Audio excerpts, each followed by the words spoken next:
Alan Cruz, Mr. Handsome, Celebrity Track, subscribe.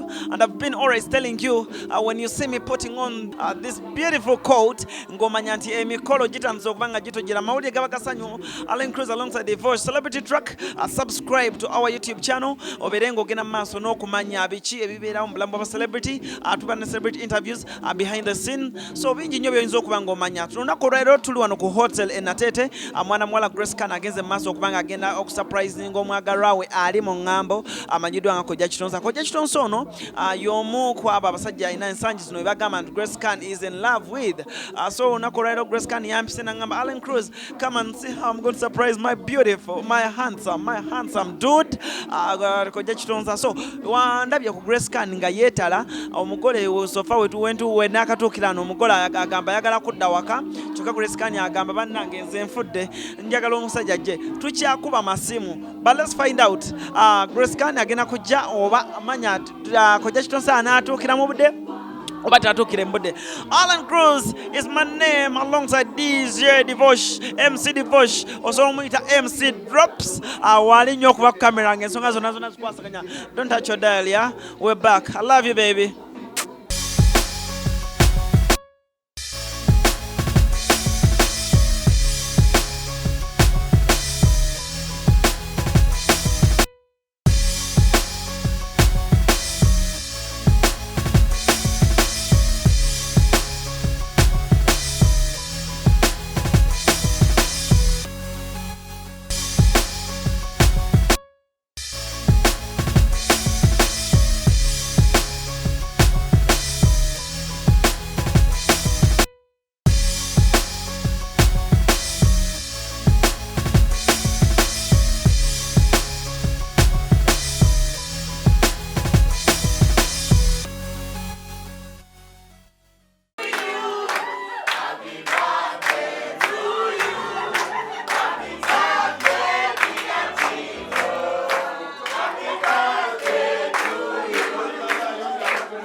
Basore banyabo tutanze okubalaba kawungezi kolwalero engalo z'amaanyi za Kojja Kitonsa Masebo. Tuwulireko nganonya kalulu n'abeeno sebo ne bagulabye Kojja Kitonsa omubwati.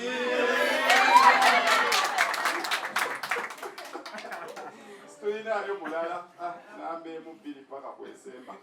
Basole banyabo tusanise okubalaba ku mazaalibwa ga mukwano gwaffe, muganda waffe, mukwano gwaffe, maneja waffe omubwati.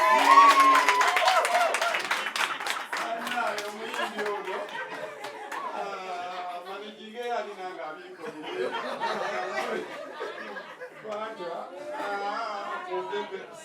kale basole banyabo gwe mukolo gwe tuliko gwa mazaalibwa Kojja Kitonsa yazaalibwa olwaleero bitako patengewe the birthday boy bamutuukewa bamukoze eki ezo zibinjajja okutukwatako mmere ne keeki bino ebigenda okutukwatako okusinga sojala kwebaza bannamawulire abali wano abavudde ku media house zonna. Thank you. Sigenda kumenya bwanyinza okubaako gye mbeerabira. So mwina abavudde ku media house ez'enjawulo tweyanziza nnyo tweyanzege kale ngenda basaba tusituke tufune essaala ekitiibwa kya Buganda then bwe tumaliriza tufune oluyimba lw'eggwanga bwe tumaliriza ate mbabulire ekiddako era ebyessaala tugenda kubikwasa Viola Nakitende Kyagulanyi waffe agenda okutuwa ekitiibwa kya Buganda Jackstar okuva ku BBS terefayini yaffe we Buganda bwamuweddeyo then oluyimba lw'eggwanga tugenda kulukwasa Gwesikani naye kive mu ddiiro kale tusooke ne sala y'eggwanga tusooke ekitiibwa kya Buganda tweyongere n'oluyimba lw'eggwanga Nakitende todduka mu nkwata bana yemwe bali kujja happy birthday kujja Kitonsa kale okuvesane teyoyona line gwanga Buganda yamanyibwa nnyo eggwanga lyaffe okwetooloola ensi zonna twesimye nnyo olwa Buganda yaffe ekitiibwa kya Buganda kyavaata naffe tukikuumenga. Ssaabasajja Kabaka awangaale n'abagereka agerekera Obuganda.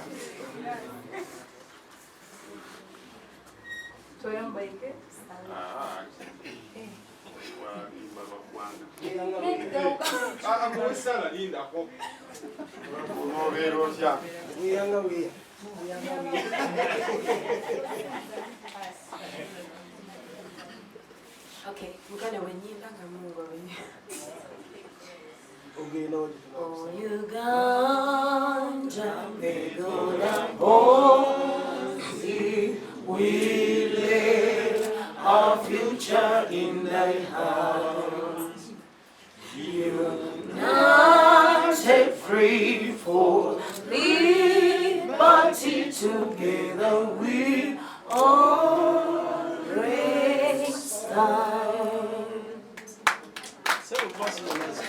Nakuwe bagamba twongereko vaasi tuyinza mwenyisigalamu kale abakulu namwe abakulu abatuwerekeddeko mwe mutuule ababiri basigale nga bayimiridde twesikali tuwubireko eno. Hi. Hi, my friends. I love you. Kati bwetuwula naawe tweyanza sebo ye mukole waffe manija waffe sebo nsaba otuule ate tweyongereyo n'omukolo ab'emmere no mwandiyanguye temutubeera wala tweyanza nnyo tweyanze kale mu kaseera kano tugenda kuba tufuna introductions naye mu ddakiika ntono nnyo oyogera linnya lyo n'eryokolera ne tweyongera mu maaso tukiise mu bwangu tusobole okuba nga tutegeera ani ali wano mu ssaawa eri envanyuma tunaamanya ani yatusobodde nga bukyali naani yafiiridde emmere naye ng'emmere nnyingi tuli bakakafu nti buli omu agenda kufuna so mu bwangu erinnya lyo nekyokola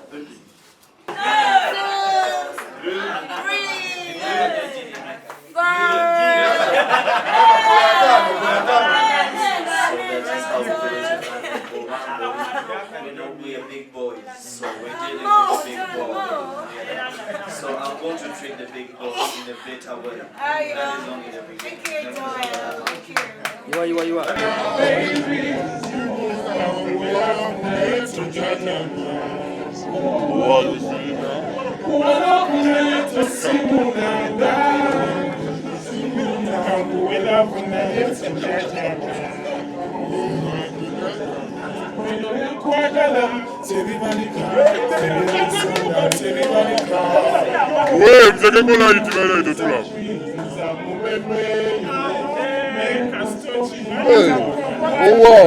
Manager.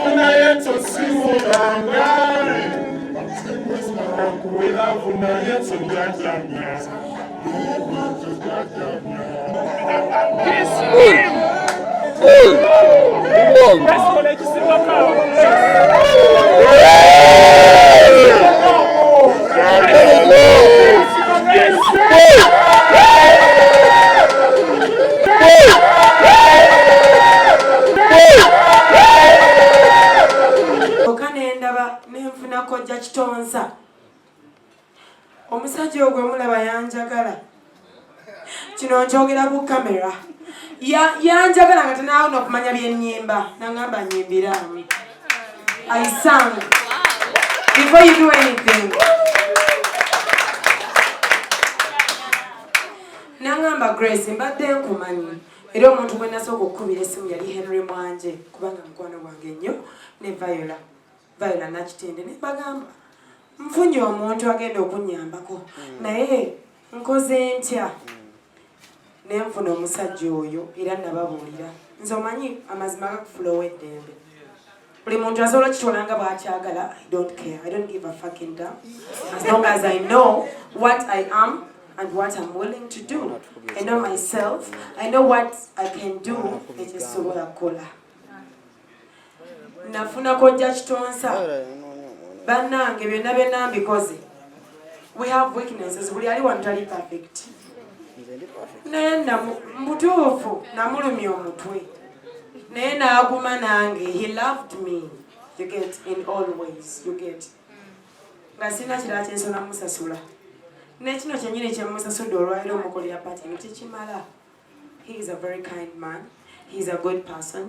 Yes, he has weaknesses. I know buzibu bwe ng'omuntu. But we are all human beings. Fenna tuli bantu. Fenna tuli bantu. Fenna tuli bantu.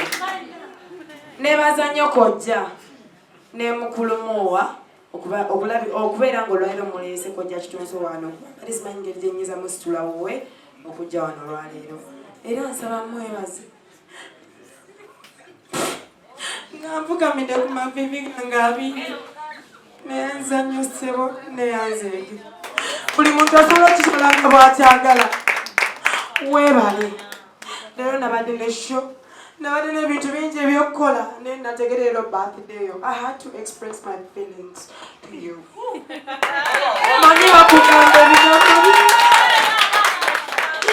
Manyi bakugamba bingi. It's a lot of things. I don't know what you've done for me. Nze sifaayo abanzikirizamu banzikirizemu n'abakyagala babireke. Abakyagala babireke, abagala okunzikiriza banzikirize. I love you, Kojja Kitonsa. Thank you so much. Thank you so much. You've been so good to me. Okusinza we natandika jani yange ya music. Neyanza nnyo neyanze ng'essebo. Thank you so much. Manyi Fadulu ne Fanta musobola okitegeera n'abalala Liz, Sylvia, everyone webadde nga nzitambulira embeera eno. Sobola obutanzikiriza mubojjikiriza. Bambi nkwagala nnyo.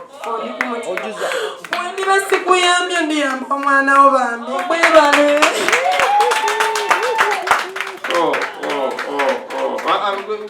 Bireke oli abisobola. Kumbe twenkana naye nga bane ndi musanyufu nnyo ekyamazima kansooke nebaze my diva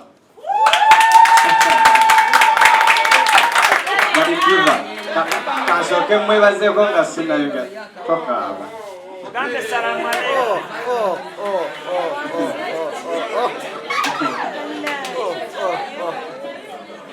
ekyamazima ye mumanyi ebintu ebimusanyusa bimukaalya bukaabi naye buli muntu tumuhandolinga okusinziira embeera ze bwe ziri. Ekyamazima scan ndamusinkana Embera eri etya nga mumanyi kale katudde nga naye amanyi naye ng'omukisa ogubeerako ffenna ababiri buli omu tagulina najja nanyinyonnyolamu ensonga ze ekyamazima oli ayinza okugaa nti oba kitonsa lwaki yayamba Grace abantu bangi nnyo benze nga nkwata ku mukono ne babeerawo naye ndina ensonga lwaki ye naye olinga nti nja kikola lubeerera paka ye bwalituuka naga nti ekyo kyompaddeko kimala kanende ya alina obuzibu ng'omuntu naye naffe buli muntu nga wagee nti omuntu alina obuzibu bwe kasita ekyo ffe tukkiriza nti kasita otegeera omuntu oyo gw'oli naye ebisigadde byekola byokka nali mu kusooka sinnamutegeera naye njagenda mutegeera mpolampola so ekyo nkyebaliza Katonda n'esiima abantu mwenna abawaddeyo obudde bwammwe ne mujja ekyamazima olunaku lwe tulimu lwa kukola nange simanyi lwaki banzala ku lunaku olw'okukola luno osanga banizadde ku lunaku olw'okuwummula buli muntu najja nga talina bimusumbuwa nolaba mulesewo byonna ne mujja so mbeebaza abantu bayinza ogaa nti lwaki omufaako nnyo kye bayita management kyekyo omuntu bw'avaayo nakkiriza naga nti managi kyonna okikwasaganya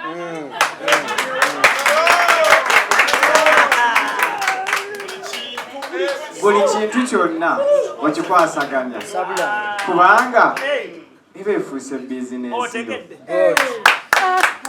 okigayalirira yegwa ani yali aguze emmotoka ye nayagala ogiteeka mu kuuba gisaanyirewo tewanyi ekyo kyenkola maneja kyateekeddwa okukola ojja kimba watwalawo nyaawo ne Grace simunenye okunkolera pate eno abantu abasiimi bye bibakola ndi musanyufu nnyo bino ne munaabiraba omwaka ogujja saabireme ebbakanga ebyo bye byange onyumirako bigambo tweyanziza tweyanzege sibu nga tonnatuula kansabe bambiguule kale kansabe yakoze ku keeki ogiteeketeeke tweyanza nnyo tweyanzege ebigambo mubiwulidde mubali wano bonna nze sigenda byogerako kale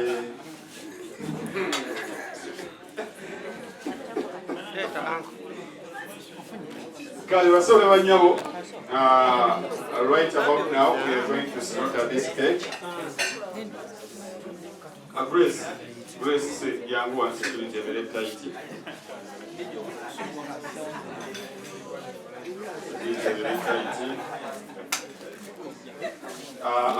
akambako kampere kojja gule kwatako kojja kimbo wakwatako next man naye kwatako kale tugenda kuwanika mu bbanga tubale nti 4 2 1 0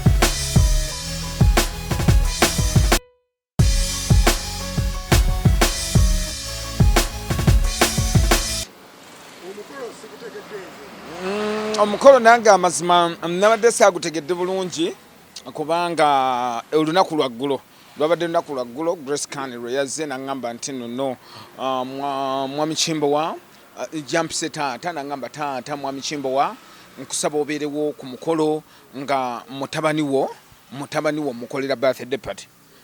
Ne mugamba Grace nga mutabani kyeki sibitegedde bulungi nangamba no nina birthday party gyengenda okukolera omwami Kitonsa.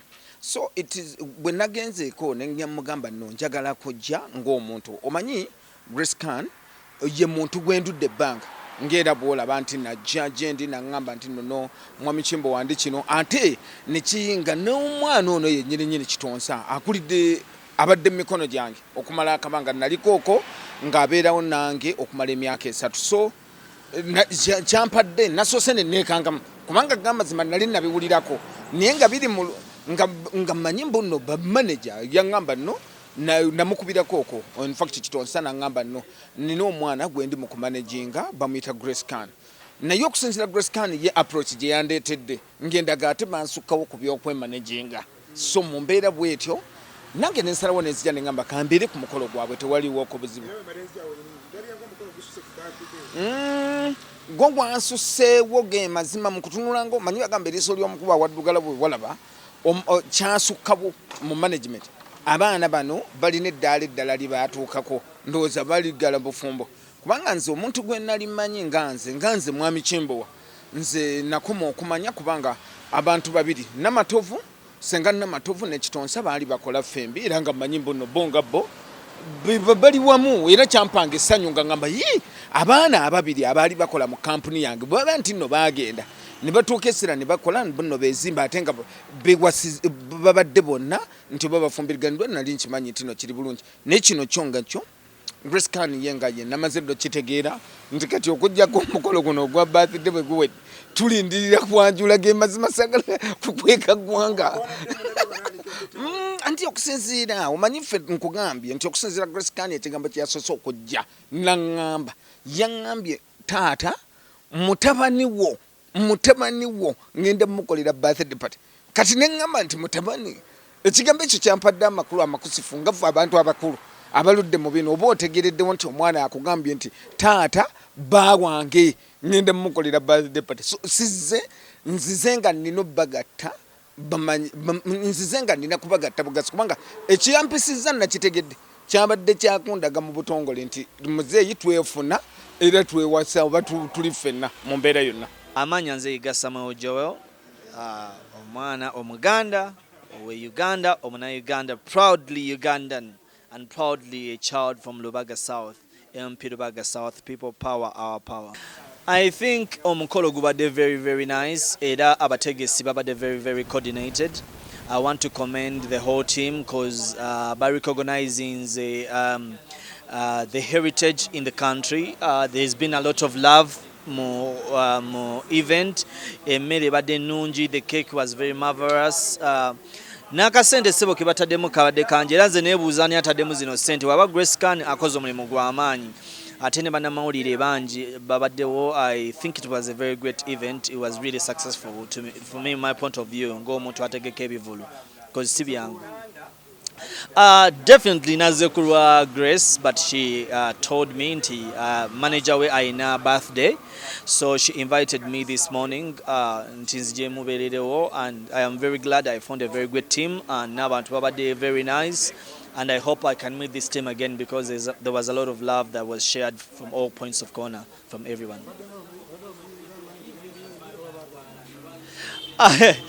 I think I saw something cozy. There was a little bit of chemistry between the two of them, which is very good news. It will be very, very nice. But I think they demonstrated a very good level of professionalism. Atenga bayimbi nabo bantu baba mwagala omuntu we tubasabire bagende mu maaso.